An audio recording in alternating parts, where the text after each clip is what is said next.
We've been trying to grow Brussels sprouts here in Zone 8A Eastern US for a long time and it pretty much given up on the thought. As you can see, the seeds we planted in July gave us 3-ish plants. We tried planting in both spring for a summer harvest and in summer for a fall harvest.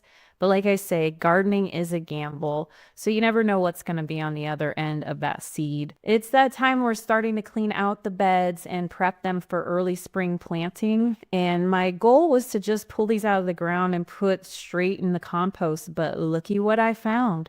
We might have a little light at the end of this veggie tunnel.